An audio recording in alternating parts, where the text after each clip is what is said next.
piled up into two piles. Which pile will be bigger? The one that relates to his body or one that relates to his soul spirit? Isn't sad? Isn't sad? Man thinks so much for his physical body. Man thinks so much for his physical body. Why should he think more?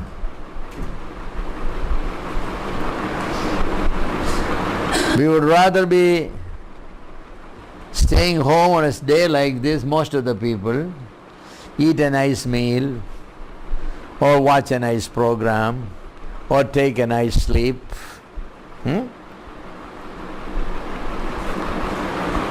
that's what people would do, because they care so much for the body, and they care so little for the soul spirit. Such shameful. Yes. Yeah. Oh, that verse is in the Gospel of Matthew. 28. Yes. Matthew chapter 10 verse 28.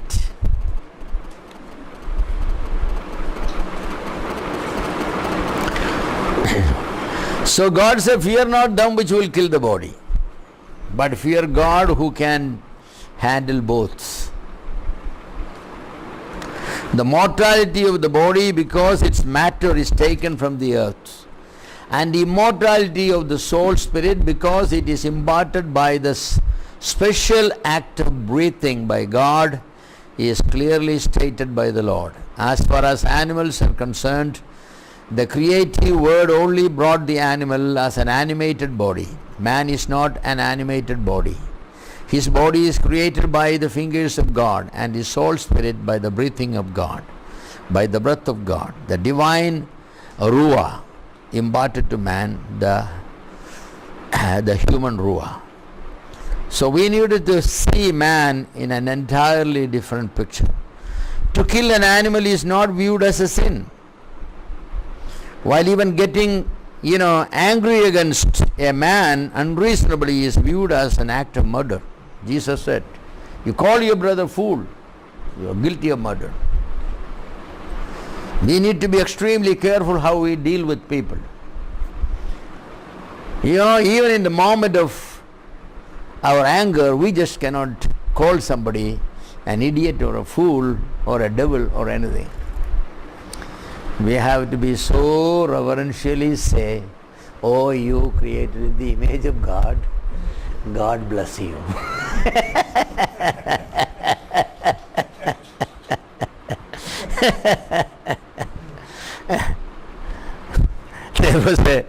There was a husband and wife. The husband is a very humorous fellow, very nice man, but a humorous fellow.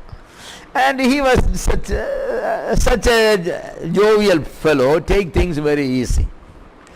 And of course, the wife was very serious-minded. She was a more responsible person, actually. The family survived only because of her, actually. Because he takes everything. So one night, some thieves came in, and they were breaking in the chicken coop and catching the chicken. So the chicken were all making noise. So the Ammachi realized that some thief is there. So she said, who is that catching? So Appajan said, Daddy, ni angane paranja moshama, nineke prayam ulla alannu vannalo. So you should not be saying like that. Suppose he is older than you. So you have to say, Arana, ee ratri koliye pidikkan vannathu.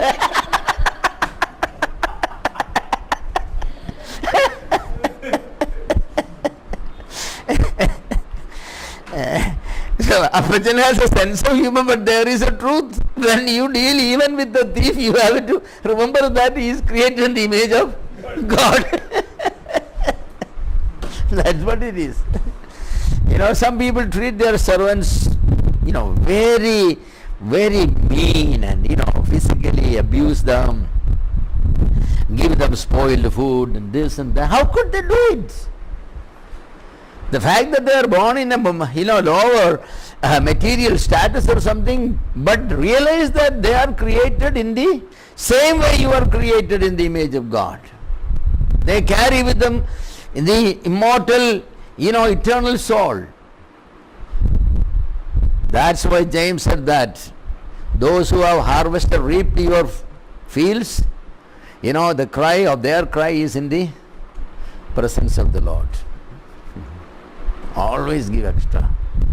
You call an auto, if he has 50, give him 2 rupees extra, so that the honking of the auto will not be in the presence of the Lord in the day of judgment. I always say that, give some extra. Yes, little liberality is always good because you are dealing with, yes. But if you don't feed these stray dogs, God is not going to. And their bark will not be there. But when we deal with human beings, we have to be extremely careful. Treat them always with dignity because they are created in the image and the likeness of God. You can never treat a man below the dignity of a carrier of God's image. Man is the carrier of God's image. His financial situations, education situations, social status, nothing matters. What matters is that person a carrier of God's image? Yes. Then treat him like that. Treat him like that. This is something we need to be very, very careful. Very, very careful. If we Christians won't show example of this, who else will? Some people treat their servants like beasts, and physically abuse them and mentally abuse them.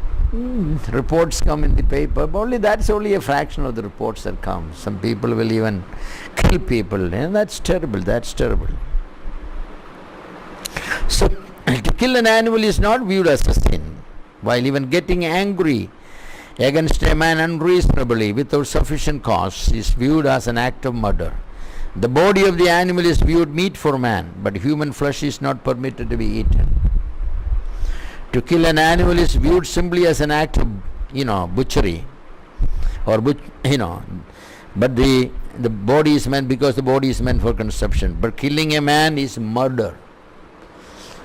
We will discuss the image and the likeness later, but I wanted to just say that every man, besides the point who he is, what is his status, every man is a carrier of the image and the likeness of man. We travel always, and I remember from the day I bought my vehicle, my only one prayer is, God, with my vehicle, never a life should be hurt. That's something I said, if that happens, that day I will stop using vehicle. But I just cannot think of my vehicle, hurting a man created in the image of God. And I know accidents could take place, but I always tell people who drive, not by our mistake. If an accident occurs, it should be by others' mistake. By our carelessness or overspeeding or mistake, we should never cause. Because we are not hitting a cow, we are hitting a man. We have no permission to do that. I realize accidents happens, in spite of our carefulness. There it's a different matter. The other party, has violated the rules, came and hit. I can't help it. But a believer doing it? No, never.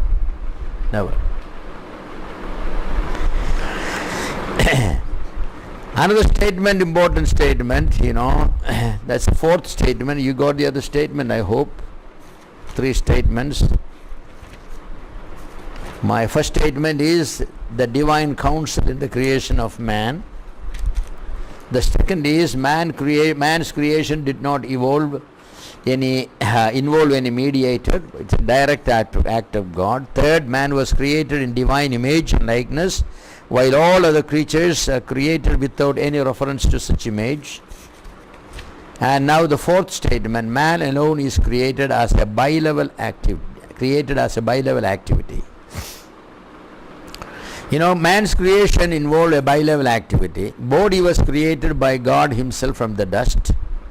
The details of this creation activity is not stated. Only a summary statement that God made man from the dust. We don't know, as I said, internal parts were first made, or just the shape, and then God. I know how did the internal parts came. All there is so many. When we said that God created man from the dust, does it simply means that God made a shape and then God said that let everything be in it? Was it like that, or God created everything in it? And it's not difficult for God. He can have his fingers go like this and everything will be there. Just like that. But God's fingers went over that for sure. Yes. So we don't have the details, and I wish the details were given. It would have been nice. But God didn't give for a purpose. Because man will go out and sit down and try to recreate that, right? Man is a big copier, especially we Indians. Yeah, we Indians are the biggest, So an American has invented, a tube, It was so narrow and so small, but it had a hole right through it. And the Russian has invented such a small driller which can be used to drill through this, hole. So Indian said, but you look inside, I have written my name there.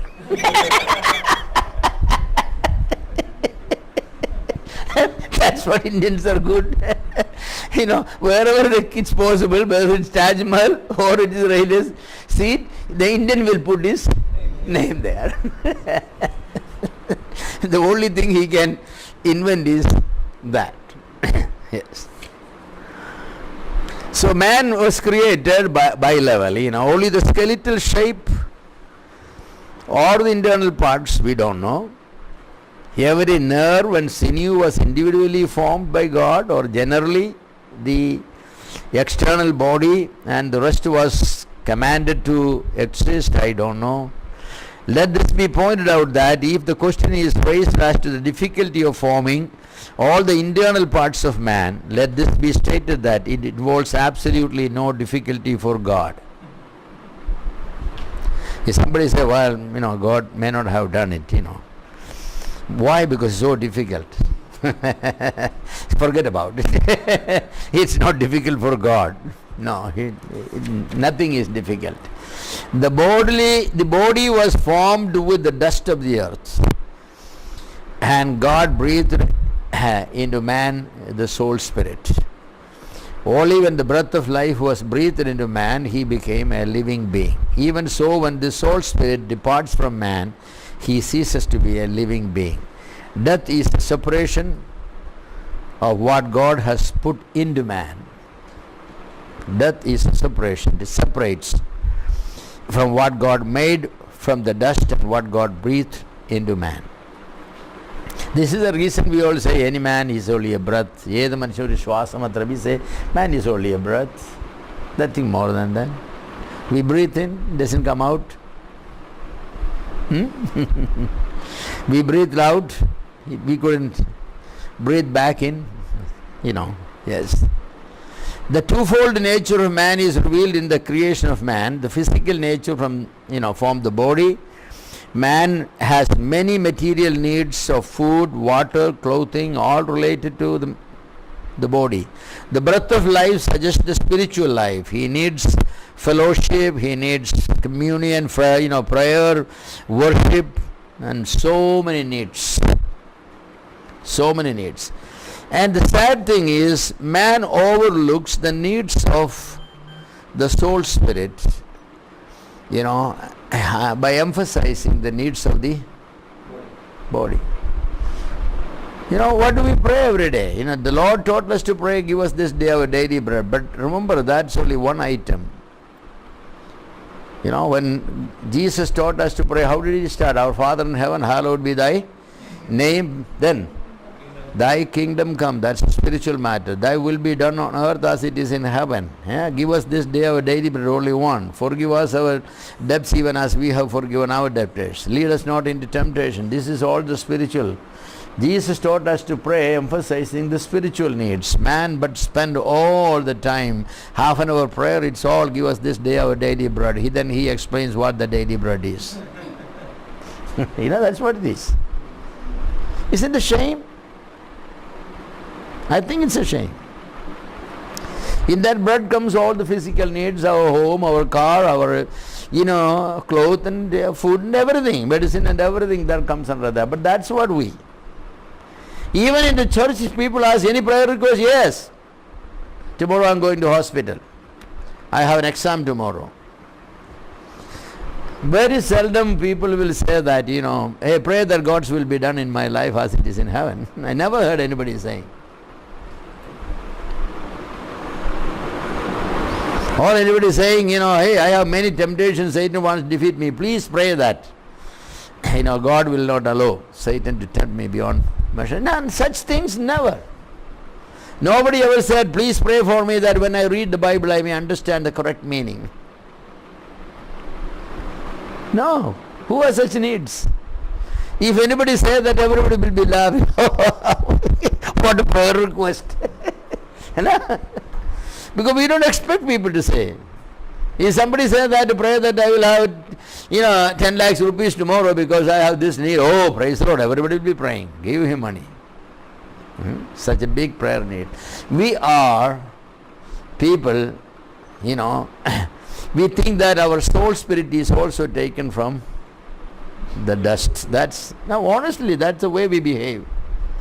Our soul spirit is also taken from the dust. No, we should not be thinking like that. We are created by God in a unique way. Our thinking pattern has to be changed. Our conversations around the meal should not be about the food on the table, but it should be what the book of Deuteronomy says, you shall talk about these things when you sit down. The parents were told, talk to your children about spiritual matters, about your God, when you sit around the table, when you go to bed, when you get up, when you go out for a journey. What are we talking about? We make comments about every car that passes. Oh, that model, this model, now nice, how this, that. No, our whole mind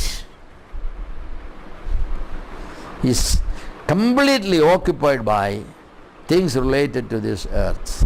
That's why the Lord said, if any man loves this world, yes, the love of God is not in him. Jesus said, apostles also said, all these things are going to pass away. Those who do God's will, they shall. This we need to. Where should we start our changing? Parents need to start change with their children. In the home, make a rule that we will talk about spiritual things most of the time. I'm not saying never talk about the other things, but very briefly. Our house will be filled with thoughts about spiritual matters. Then what a change it would make. It will. Let's read some verses. Ecclesiastes 12:7. Ecclesiastes 12:7.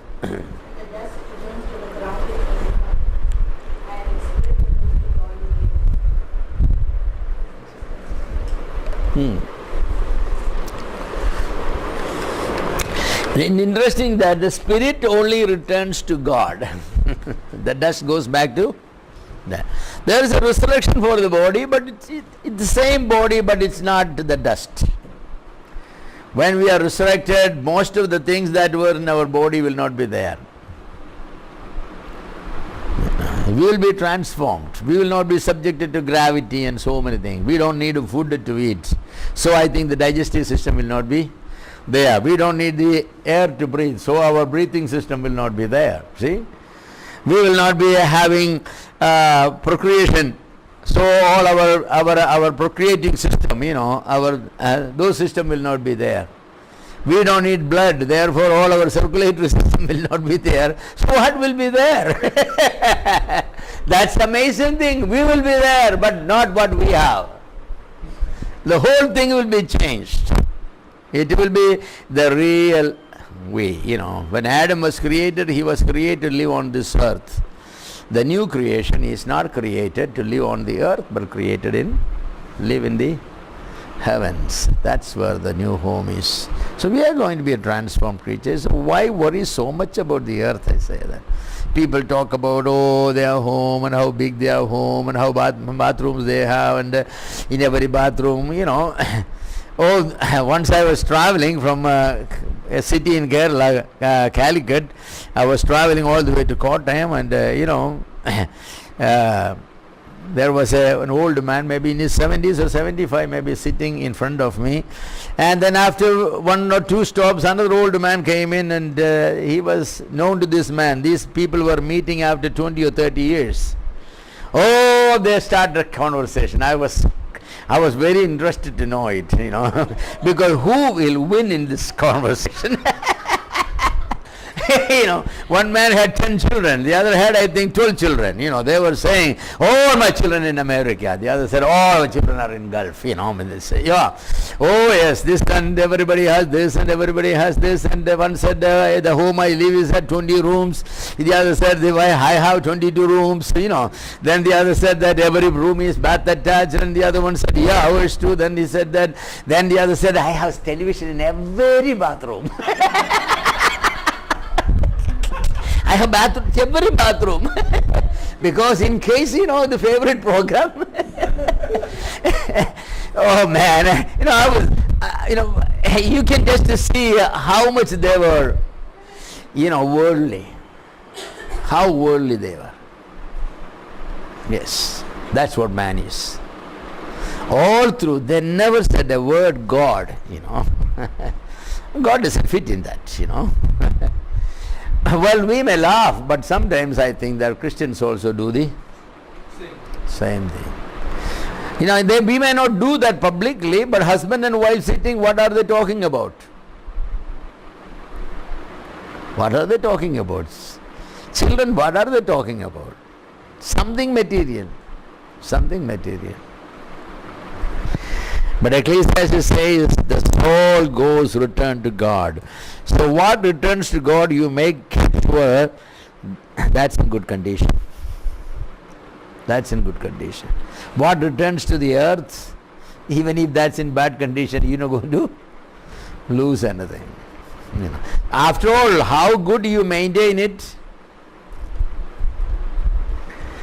you can carry it if with the good genes and all you have, and then good exercise and good diet and all that. What, maybe 120 years? 120 years? That's the maximum you can pull on. And then, but immortality of the soul, eternality of the soul, what are you talking about? 120 years in the light of eternality? Oh no. Yes, we'll read one more verse, and then Luke chapter 8 verse 55. Luke chapter 8 verse 55.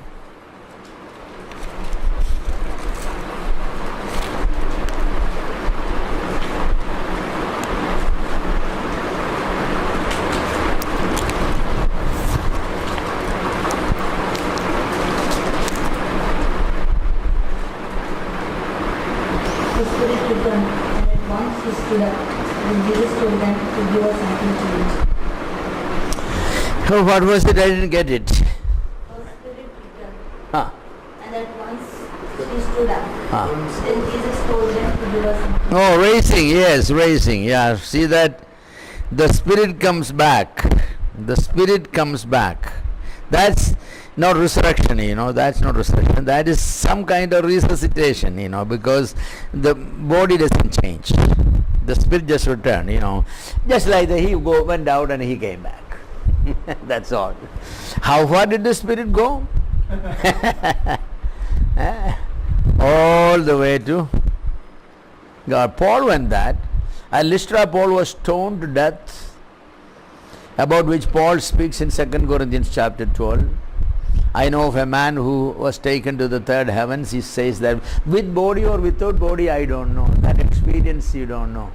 But we know Paul came back and few more years he lived. So sometimes death could happen and go there and God will say that you came, huh?